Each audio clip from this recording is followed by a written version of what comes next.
Hey guys, this is Sir Michael Rivera at Read On.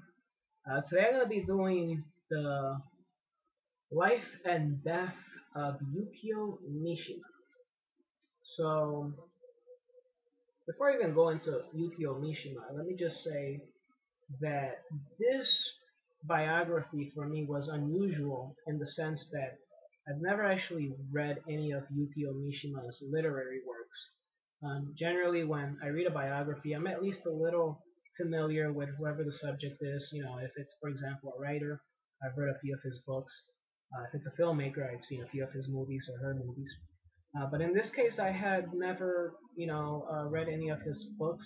The only reason I read it is because a while ago, a friend of mine told me about Yukio Mishima, and I just remember being so fascinating that I just told myself I have to read this guy's biography. I mean, this sounds so out of this world, you know. And Henry Scott Stokes is perhaps the only Western writer who has tackled the subject of Yukio Mishima. He was a journalist. He worked with Mishima in his private army, the Tatekonai, and he's definitely an authority on Yukio. And this book, I think, passed the test of what a great biography is. Now, who is Yukio Mishima? If you've never heard of Mishima, he was I would say, from the 1950s to the 1970s, he was the most famous man in Japan. He was a writer. He was, I think, also a filmmaker. He was a model. He was a world class bench presser, and I don't know the term, but what Arnold Schwarzenegger did, he did weights as a living. He was really buff, a closet homosexual. Even though he had been married and apparently had been faithful to his wife the whole time he was married to her. But again, he was the biggest name in Japan, very influential. For most of his career, he was apolitical, but then towards the end of his career, he became more nationalistic, especially at the end of World War II, after the droppings of the nuclear bombs on Hiroshima and Nagasaki. The other really, I think, fascinating thing about Mishima is that he was obsessed with death, but not just death. He was obsessed with gruesome, violent death. He often had sexual fantasies of young men being gored to death. I know, this is crazy.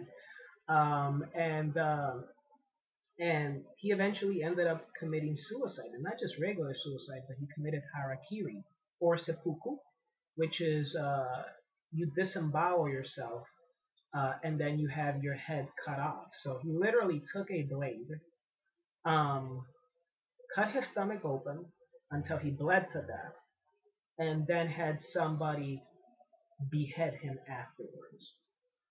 This is actually what the samurai used to do a long time ago. And I think the reason that's very interesting is because, I mean, he was not just some Joe Blow off the street. Like I said, this was the biggest name in Japan at that time. So this was a very controversial thing, as you can imagine.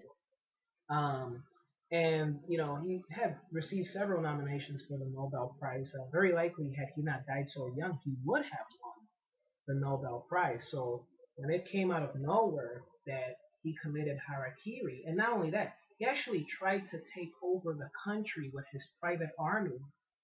He attempted a coup d'état before committing harakiri. So his death was, I think the right word to use was explosive. He died very explosively, you know. And that's why if you ever get a chance, like I said, I've never read a book of Yukio Mishima, and yet I find him very fascinating.